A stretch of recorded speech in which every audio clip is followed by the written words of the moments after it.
자, 우리가 예상한 대로 어제 CPI는 이렇게 모두 예상치에 부합하는 결과를 내보냈습니다. 그런데 방심하기엔 이르죠. 오늘은 PPI 발표가 아직 남아있는 상황. 이 PPI는 생산자 물가지수이고 이전 결과는 꽤 큰 수준으로 하회하는 결과를 내보냈었어요. 다만 이것도 이전에 있었던 CPI가 크게 하회한 것처럼 이 종전 소식에 따른 유가의 급락 부분이 거품처럼 반영이 된 결과물이었던 걸 다들 알고 계시죠? 그럼 이번 CPI에서도 이 7월에 있었던 유가 급등 부분이 크게 반영이 된다라고 하면 예측치를 상회할 수 있겠지만 그런 부분까지 예상된 예측치이기 때문에 지금 보이시는 예측치 0.2%에 부합할 가능성이 높겠습니다. 그런데 우리가 진짜로 중요하게 봐야 할 건 이 PPI가 아니에요. 그럼 뭐냐? 바로 실업수당 청구 건수입니다. 이 실업수당 청구 건수는 지금껏 이렇게 지속적으로 하회하는 모습을 보였었죠. 이 실업수당을 청구하는 사람들이 적다라는 건 이 고용시장이 비교적 좋다라고 판단을 할 수가 있겠죠. 그럼 이게 호재로 작용이 될까요? 아닙니다. 정반대입니다. 이 고용이 좋게 나온다라는 건 연준에서 금리 결정을 할 때 금리를 내릴 필요성을 감소시키는 요인이 됩니다. 다시 말해서 실업수당 청구 건수가 이번에도 하회하는 결과물을 내보내게 된다면 이 9월에 있을 금리 결정날 금리 인하의 가능성이 낮아진다라는 얘기예요.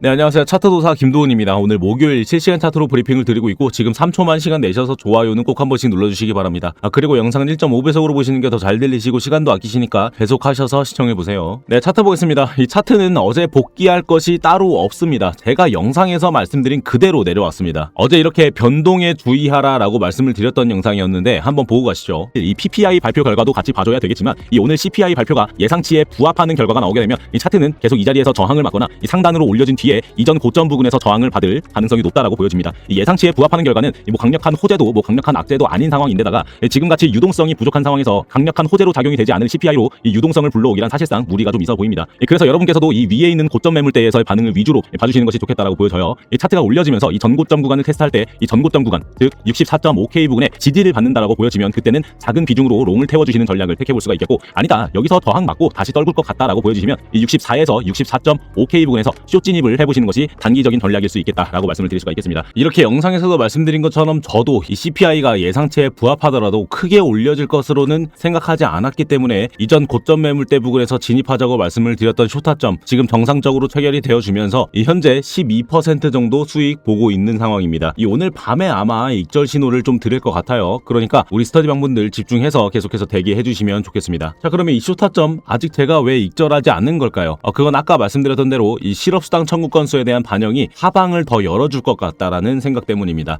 아까 말씀드렸던 대로 실업수당 청구 건수가 예상치에 부합하는 결과물을 내보내면 또 모르겠지만 지금껏 예상치를 하회하는 결과물을 내보낸 것으로 봐선 이번에도 비슷한 결과물을 가져오지 않을까 싶어요. 그렇게 되면 차트에는 어떤 식으로 반영이 된다라고 말씀을 드렸죠. 그쵸? 고용이 좋아 보이는 데이터이기 때문에 이 금리 인하의 가능성이 낮아지겠다라는 심리로 이 비트코인 차트에서는 이 단기적인 하락분이 더 나와줄 수가 있다. 그리고 지금은 이 하락 추세 안에 있기 때문에 어제 이 CPI에서도 단기적으로 올려내긴 했지만 그게 큰 호재성 결과는 아니었기 때문에 이렇게 추세대로 흘러가고 있는 모습을 계속해서 보여주고 있는 거라 보여져요. 그러면 이 기술적으로는 지금 추세에는 어떤 분석을 볼 수가 있을까요? 먼저 30분 상에서 베어 플래그 패턴을 좀 볼 수가 있겠습니다. 지금껏 내려온 상황들도 이 모두 이 베어 플래그 패턴으로 하락을 한 경우들이죠. 이 전형적인 하락 패턴 중에 하나인데 이 급격하게 떨군 후에 잠시 이렇게 횡보를 가져가는 중에 이 베어 플래그 패턴을 의심을 해볼 수가 있겠습니다. 지금도 역시나 이 급격한 하락을 보여준 뒤에 제자리에서 횡보를 하는 모습을 여전히 보여주고 있죠. 이 상당히 불안한 구간이라 볼 수가 있겠고, 이 1시간 상에서 구름대와 같이 보시게 되면 지금 상단에 있는 구름대에서 저항에 막히고 있는 모습을 볼 수가 있어요. 이 양봉을 이렇게 만들어주는 모습 보이긴 하지만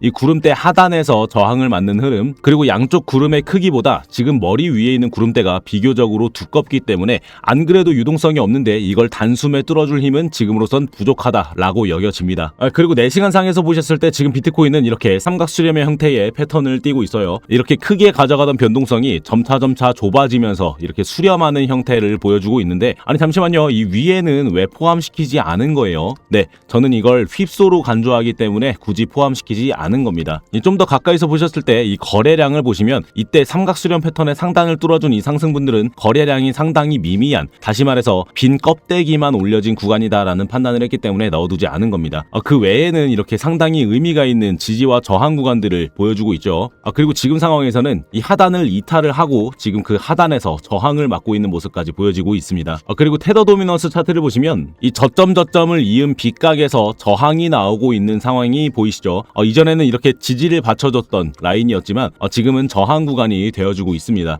그리고 어제 CPI 발표 이후에 비트코인이 이렇게 다시 빠지는 구간에서 테더 도미넌스는 다시 이 저항선을 테스트해주러 갈 수가 있었지만 테스트하기 전에 이렇게 멈춘 상황입니다. 그럼 이렇게 볼 수가 있겠죠. 이 오늘 지표 발표로 인해서 비트코인은 단기 하락 그리고 테더 도미넌스는 단기 상승분 보여주면서 이 구간에서 저항을 맞고 다시 떨구는 그림. 즉 비트코인은 단기 하락분 만들어내다가 이 반등 구간이 되어줄 곳에서 밟고 반등까지 해줄 수가 있겠다. 그렇게 되면 지금 제가 보고 있는 이 하락 파동과도 비슷한 모습을 그려낼 수가 있다라는 것도 말씀드릴 수가 있을 것 같아요. 지금 제가 보고 있는 이 하락 파동은 이 WXY의 복합 조정 구간이고 보시면 아직 이 C파동의 하락분이 덜 나온 상황입니다. 그러면 이 C파동의 하락분 어디까지 볼 수가 있느냐라고 봤을 때 이 피보나치 확장 도구를 꺼내서 이 A파동의 시작점 그리고 끝지점에 한 번씩 체크를 해주고 마지막으로 이 B파동의 끝지점까지 그어주게 되면 이 1대1 비율로 빠져야 되는 구간 62.3K까지는 밟아줘야 이 조정 하락 구간이 끝이 난다라고 볼 수가 있겠고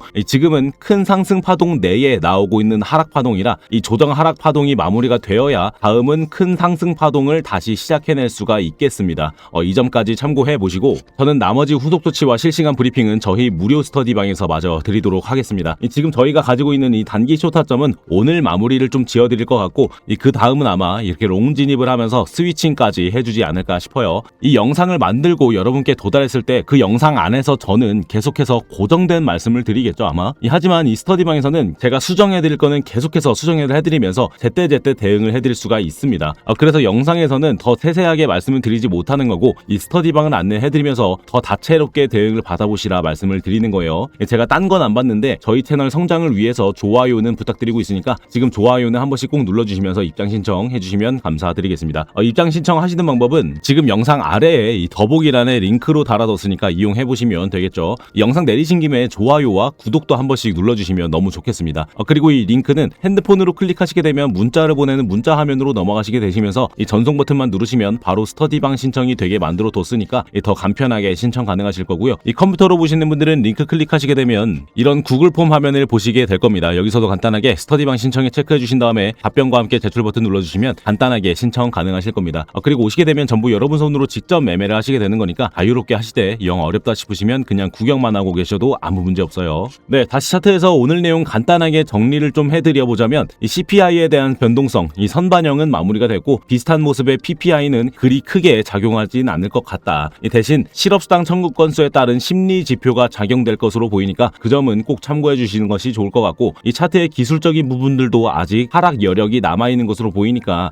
이번 단기 하락분까지 잘 대응하셔서 이 다음 롱 구간에서도 이렇게 깔끔하게 수익 실현을 해보셔라 라고 말씀을 드릴 수가 있겠네요. 그리고 변수에 대해서 하나 말씀을 좀 드려보자면 내일은 이 주간 옵션이 만기가 되는 금요일이다 보니까 이 점까지 참고를 해주시는 것이 좋겠다라는 겁니다. 이 내일 옵션의 최대 고통 가격대는 64K라 보여지고 있어서 내일 이 64K 부근을 유지시킬 수도 있다라는 점이 이 변수로 작용이 될 수가 있겠습니다만 내일은 거래량 측면에서 크게 중요하지 않은 옵션 날이라서 이 옵션은 비껴나갈 가능성도 높습니다. 그래도 차트에서 변수에 대해서는 대비를 해줘야 하니 이 상단에 이번에 막혔었던 64.5K를 못 넘기는 선에서 횡보할 가능성도 미리 열어두시라 말씀을 드리는 게 좋을 것 같아요. 이제 이 다음에 있을 자리에 대해서도 대비를 좀 해주시고 그 자리에 대해서는 영상으로 업로드를 또 해드리고 있으니까 아직 구독이 안 되시신 분들은 지금 구독 누르셔서 앞으로 이 차트가 어떻게 진행이 될지 또 시황적인 측면들은 또 어떻게 될지 참고해 보시면서 좋은 자리도 같이 찾아가 보시는 걸 권장을 드립니다. 그리고 구독을 눌러주시면 이렇게 차트 보실 때 써먹기 좋은 보조 지표들도 무료로 나눠드리고 있으니까 신청하셔서 쉽게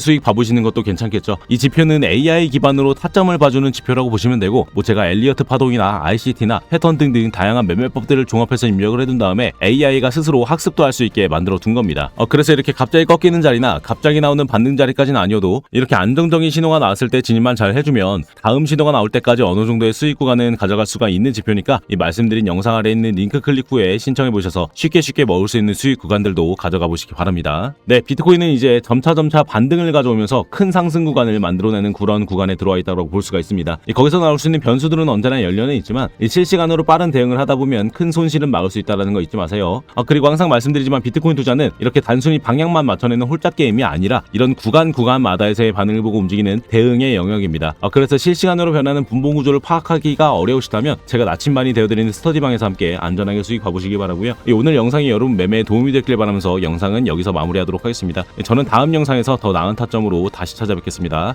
차트 도사 김도훈이었습니다. 감사합니다.